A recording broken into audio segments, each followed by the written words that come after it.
वर्षौंको मेहनत र 25,000 जनासँग कम्पिट गरेर यसपालि मेडिकल कलेज पायो। कङ्ग्रेचुलेसन। र तिमी इन्टरनेट हेरेर कन्फ्युज भइसक्यौ आइप्याड, स्टेथ, एप्रोन के लिने भनेर। वेल डोन्ट वरी, म आनन्द यो भिडियोमा एक्सप्लेन गर्नेछु कि हामीले फर्स्ट इयरमा के लिनुपर्छ भनेर with my 2 years experience.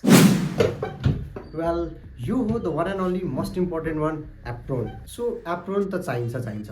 So एप्रोनको different कुराहरू आउँछ। फर इक्जाम्पल जस्तै यो मेरो लगाएको भनेको फुल स्लिभ एप्रोन हो। अर्को यहाँसम्म हामीलाई आउने भनेको हाफ स्लिभ एप्रोन आउँछ। अब कुनै कलेजमा फुल स्लिभ चाहिन सक्छ, कुनै कलेजमा हाफ स्लिभ चाहिन सक्छ। त्यो कुरा चाहिँ कलेजको एडमिनिस्ट्रेसनबाटै हामीले बुझ्नुपर्छ। त्यो कुरा हामीले बुझेर मात्र हामीले एप्रोन सिलाउने हो। अर्को कुरा के हुन्छ भन्दाखेरि हाम्रो एप्रोनमा यो लोगो आउँछ। फर इक्जाम्पल मेरोमा बिबी ग्याजेसको लोगो छ। कुनैमा नाम इन्ग्रेभिङ पनि हुन्छ, आफ्नो अनुसार त्यो पनि गराउन सक्नुहुन्छ। अर्को हामीलाई के आउँछ भन्दाखेरि हामीले एप्रोन अब हामीले प्रायः रेगुलर युजमै हामीले लगाएर आउँछौँ भनेपछि अलिकति हामीले राम्रो क्वालिटीको किन्नुपर्छ। हामीले धेरै एप्रोन सिलाउने होइन, राम्रो सिलाउने हो, 2-3 वर्षसम्म चल्ने गरी एटलिस्ट हामीले सिलाउनुपर्छ। सो एप्रोनको धेरै कस्ट पनि हामीले धेरै पर्दैन, लगभग 1200 to 1500 एउटा राम्रो एप्रोनको कस्ट पर्छ। बाँकी इन्ग्रेभिङहरूको त त्यो छुट्टै भइहाल्यो। अर्को कुरा, एप्रोन कतिवटा चाहिन्छ भन्ने कुरा आउनसक्छ। एप्रोन कतिवटा चाहिन्छ भन्ने कुरा गर्दाखेरि जेनरली डेली युजको कुरा हो, त्यसैले अब 2टा एटलिस्ट लिनै पर्छ होइन। तर अब जस्तै हामी केटाहरू अलिकति अल्छी हुन्छौँ, मैले त 3वटा थाहा छ। अर्को कुरा आउँछ एप्रोनको डेकोरमको बारेमा। एप्रोन लगाइसकेपछि हामीले एउटा नयाँ जिम्मेवारी बोकेर आउँछौँ। सबैले हामीलाई डाक्टर नै बुझ्छन्। सो डाक्टर जस्तो हामीले बिहेभियर गर्नुपर्छ।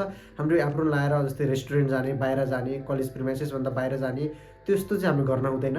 सो यो कुरा थियो के बारेमा भन्दाखेरि एप्रोनको बारेमा। So next one of the important भने के भन्दाखेरि हामीलाई यो स्टेथोस्कोप हामीले भनेर भन्छौँ। यो कस्तो भन्दाखेरि हामीले ड्रिम हेर्दाखेरि पनि हामीले एप्रोन र स्टेथोस्कोप लागेकै पिक्चरको हामीले ड्रिम हेर्छौँ आफ्नो बारेमा। सो द्याट्स वाइ यो वान अफ द स्टेथ भनेको वान अफ द इम्पोर्टेन्ट कुरा पनि हो। अर्को कुरा, हामीले डिफ्रेन्ट एक्जामिनेसन गर्दाखेरि हामीलाई स्टेथोस्कोप चाहिने गर्छ। इनफ्याक्ट अब ब्लड प्रेसर नाप्दाखेरि पनि हामीलाई चाहिन्छ।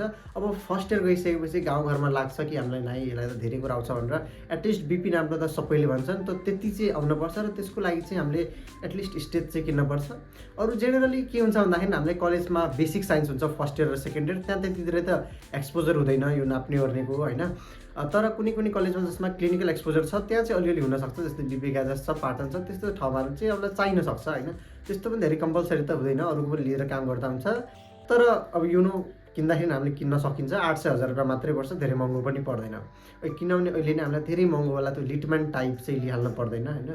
अहिलेलाई चाहिँ यो बेसिकवालाले पनि काम चलिहाल्छ। सो अर्को भनेको यो के हो भन्दाखेरि हामीलाई स्फाइगमो म्यानोमिटर हामीले भन्छौँ। यसले हामीले बिपी नाप्ने गर्छौँ। सो यो पनि हामीले किनिहाल्दा हुन्छ, किनभने बिपी नाप्न भनेर हामीलाई सजिलो हुन्छ भनेर, किनभने सबैको माग्न सकिँदैन हरेक कुरा होइन। सो यो एउटा राखिहाल्दा चाहिँ हुन्छ।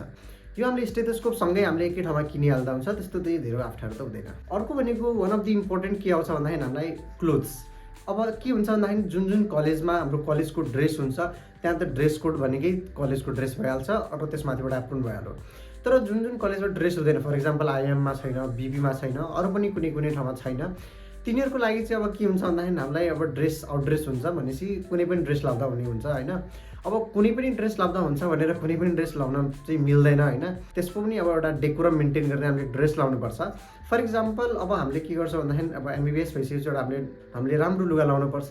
अब जेनरली के हुन्छ भन्दाखेरि अब सिकाइन्छ हुन त होइन कलेजहरूमा, अब फर्मल लाउनुपर्छ भनेर। फर्मल भनेको टक्क सर्ट प्यान्ट, सिलाएको सर्ट प्यान्ट हुन्छ, एप्रोन लगाएर एउटा डक्टर जस्तो एटायरमा हामीले एउटा राम्रो प्रोफेसनल एटायरमा हामीले बस्नुपर्छ।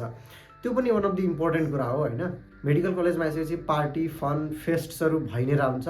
सो त्यो अनुसारको लागि पनि हामीले ड्रेसहरू चाहिँ लिएर आउनुपर्छ। यहाँ आइसकेपछि धेरै कुरा हुन्छ, मोज मस्ती हुन्छ। झन् इफ तपाईँहरूको अब त्यहाँ कलेजभित्रै होस्टल छ भने, साथीहरूसँगै बसिन्छ भने झन् रमाइलो हुन्छ। ओके, एउटा कुरा यो भयो। अर्को हामीलाई के हुनसक्छ भन्दाखेरि कुनै ठाउँको वेदर अनुसारको ड्रेस हुनसक्छ। फर इक्जाम्पल कुनै ठाउँमा धेरै नै चिसो हुन्छ भने त्यहाँको चिसोको हामीले ड्रेस लिनुपर्छ। सो त्यति नै कुरा हो, धेरै केही त्यसमा स्ट्रेस लिने कुरा छैन। सो अर्को वान अफ द इम्पोर्टेन्ट कुरा के भन्दाखेरि बुक्स। सो बुक्स हामीले लिनुपर्छ होइन। अब अप्सन्स छन्, जस्तै कि बुक्स अब सबैले लिनुपर्छ भन्ने छैन। जसले आइप्याड लिइरहेछ अथवा ट्याब लिइरहेछ उनीहरूले चाहिँ बुक्स नलिँदा पनि हुन्छ। त्यो कुरामा म छुट्टै एकछिनपछि आउँछु। पहिला हामी कुरा गरौँ बुक्सको बारेमा। ओके, सो बुक्सको बारेमा मैले एउटा छुट्टै भिडियो बनाइदिएको छु मैले, कुन बुक्स लिने भनेर, कुन सब्जेक्ट चुज गर्ने भनेर होइन। र बुक्स चाहिँ हामीले लिनुपर्छ। अब जस्तै जेनरली बुकमा चाहिँ स्क्याम हुनसक्छ, जो बच्नु होला। स्क्याम कसरी हुन्छ भन्दाखेरि जेनरली बुक्समा तपाईँलाई 20 to 25% अफ पाइन्छ, सबै ठाउँ पाइन्छ। कसैले त्यो दिँदैन भने त्यो बुझ्नु कि तपाईँलाई त्यो स्क्याम भइरहेछ भनेर। सो जहिले पनि बुक राम्रो ठाउँमा किन्ने हो। अब प्राय बाहिरको अब टाढा टाढा कलेज छ भने काठमाडौँबाट बेटर बुक किनिहाल्नु। लगभग बुकको अल एराउन्ड लगभग 20-22 हजार जति बुकको पर्छ।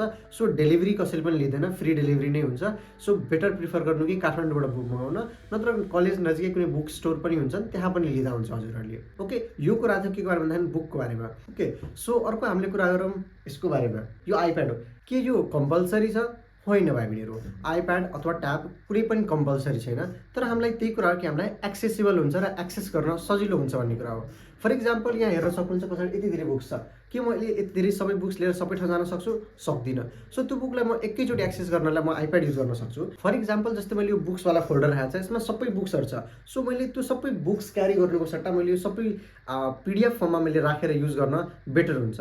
सो इफ तपाईँले सक्नुहुन्छ भने आइप्याड अथवा ट्याबलाई प्रिफर गर्नु, होइन पोसिबल छैन भने चाहिँ बुकमा प्रिफर गर्नु। र अब धेरै मान्छे लाग्न सक्छ कि कम्पलसरी होइन भाइ बहिनीहरू, सबैले आइप्याड अथवा ट्याब लिनुपर्छ भन्ने छैन, बुक्सबाट पनि पढिन्छ, पढ्ने मान्छे पनि छन्, नभएको होइन। तर त्यही हो, सजिलोको लागि हामीले आइप्याड अथवा ट्याब युज गर्छौँ। आइप्याड अथवा ट्याबमा कुन किन्ने इफ कन्फ्युजन छ भने यति मात्र याद राख्नु, धेरैको डिफ्रेन्स त केही पनि पर्दैन, प्राइसमा डिफ्रेन्स पर्छ। तर प्राइसको डिफ्रेन्स पनि किन पर्छ भन्दाखेरि जस्तै यो आइप्याड अब एकचोटि किनेपछि यो मलाई लामो समयसम्म चल्छ, जस्तै कि एमडी एमएससम्म मलाई त्यो मजाले चल्छ। तर मैले इफ ट्याब लिएँ भने मलाई 4 वर्ष 5 वर्षसम्ममा त्यो वेस्ट भइहाल्छ, किनभने त्यो युज गरेर थाहा पाएको कुरा हो।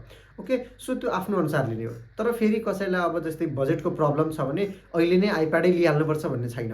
ट्याब पनि राम्रो अप्सन हो, नराम्रो अप्सन छैन किन्ने बेलामा चाहिँ। तर राम्रो कम्पनी किन्ने, जस्तै स्यामसङको ट्याबहरू राम्रो छ, एमआईको ट्याबहरू पनि राम्रो छ, साउमीको ट्याबहरू। सो राम्रो क्वालिटीको किन्ने ट्याब किन्दाखेरि चाहिँ। आइप्याड त अब हामीलाई अब राम्रो यो एप्पल पेन्सिल चल्ने जुनै पनि आइप्याड लिँदा सबै राम्रो हुन्छ। अर्को कुरा, ट्याब र आइप्याड लिइसकेपछि हामीले बुक्स त लिन पर्दैन, सबै बुक्स चाहिँ लिन पर्दैन। तर केही बुक्सहरू धेरै इम्पोर्टेन्ट हुन्छ, जस्तै कि एउटा केडी त्रिपाठी बुक आउँछ, अर्को रबिन्स भन्ने बुक आउँछ, एकदम धेरै इम्पोर्टेन्ट बुक हो। यो आइप्याड लिएपछि पनि हामीले बुक्स लिँदा बेटर हुन्छ क्या। सो यो कुरा चाहिँ के को बारेमा भन्दाखेरि हामीलाई ट्याब र आइप्याडको कुरा बारेमा। अर्को हामीलाई चाहिने कुरा भनेको एउटा राम्रो क्वालिटीको फोन हो। अब जस्तै जसले डिभाइस लिइसकेको छ उसको फोनले त खासै मतलब भएन, तर जसले बुक्सले काम चलाइरहेको छ उसलाई चाहिँ अब के हुन्छ भन्दाखेरि कुनै कुनै पिडिएफ खोल्न, अब स्लाइडहरू खोल्न ओर्न, अब कुनै लो क्वालिटीको फोन हुन्छ भने अब धेरै कुरा देखिँदैन पनि, क्वालिटीमा त्यो पिक्चर्सहरूको पनि क्वालिटी राम्रो हुँदैन, र हामीले धेरै कुराको पिक्चर्स क्लिक गरिराख्नुपर्छ। फर इक्जाम्पल कुनै अब केस सिट हुन्छ हाम्रो, अब कुनै स्लाइड्सहरू हुन्छ, त्यो सबै कुराको फोटो खिचिराख्नुपर्छ। सो एउटा राम्रो क्वालिटीको फोन चाहिँ चाहिन्छ। ओके, सो अर्को भनेको के भन्दाखेरि हामीलाई अब जस्तै हामीले सबै बुक्सहरू त किनि नै हाल्छौँ होइन, अर्को एक्स्ट्रामा हामीले अलिकति के हुन्छ भन्दाखेरि हामीलाई हेल्प हुनको लागि हामीले 3D एनाटोमीहरूको एप्स हामीले लिन्छौँ। अब जस्तै एनाटोमीको हरेक कुरा हामीले अब बडीभित्र हेर्न सक्दैनौँ, कहाँबाट के नर्भ्स पास भएको छ, कहाँबाट कुन आर्टरी पास भएको छ, त्यसलाई सजिलो बनाउनको लागि हामीले 3D एप्सहरूको हामीले लिनुपर्ने हुन्छ। जो एन्ड्रोइड युज गरिरहेको छ अथवा ट्याब युज गर्नेहरूले त त्योमा पनि हामीलाई सजिलो भयो, किनभने त्यसमा मोडेड एप्सहरू चल्छ। तर आइप्याडको केसमा चाहिँ हामीलाई मोडेड एप्सहरू चल्दैन, यसमा सब्सक्रिप्सन नै लिनुपर्छ भन्न। अब डिफ्रेन्ट एप्सहरू आउँछन्, जस्तै कि केनहबहरू आउँछ, अरू पनि 3D एनाटोमी एप्सहरू टन्नै पाउँछ। सो कुनै एउटा एटलिस्ट एनाटोमीको एप्स लियो भने चाहिँ सजिलो हुन्छ। यो कम्पलसरी त यो पनि छैन होइन, तर हामीले सजिलो बनाउनको लागि हामीले 3D एनाटोमीको एप्स लिँदा हुन्छ भन्ने कुरा हो। यो एउटा त हामीलाई 3D एनाटोमीको एप्स भयो।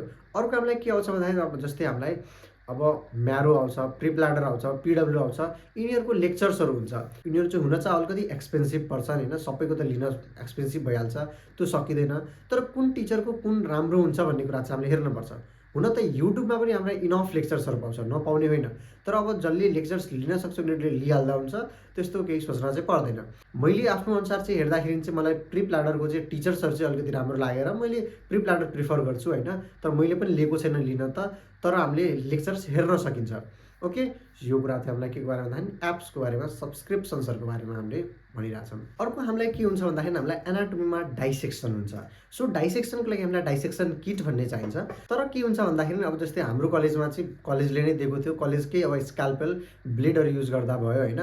हाम्रो कलेजमा चाहिँ त्यस्तो छ, कुनै कुनै कलेजमा अब के त्यहाँको सिस्टम छ, किनेर लग्नुपर्ने छ भने चाहिँ हामीले डाइसेक्सन किट किन्न सक्छौँ, अथवा हामीले सेपरेटली हामीले स्क्याल्पेल मात्रै किनेर, हामीले ट्विजर मात्रै किनेर, कुनै कुनै स्पेसिफिक कुरा मात्रै किनेर पनि हामीले काम चलाउन सक्छौँ। किनभने एनाटोमी अलि फर्स्ट इयर सेकेन्ड इयरतिर मात्र हो, त्यसपछि हामीलाई कति पनि चाहिँदैन। सो हामीले डाइसेक्सन किट नै किन्दा हुन्छ, अथवा डाइसेक्सन किटको पार्टहरू हामीले किन्दा हुन्छ। अर्को हामीले डाइसेक्सनसँग रिलेटेड कुराहरू जस्तै कि ग्लोभ्स हामीले किन्न सक्छौँ।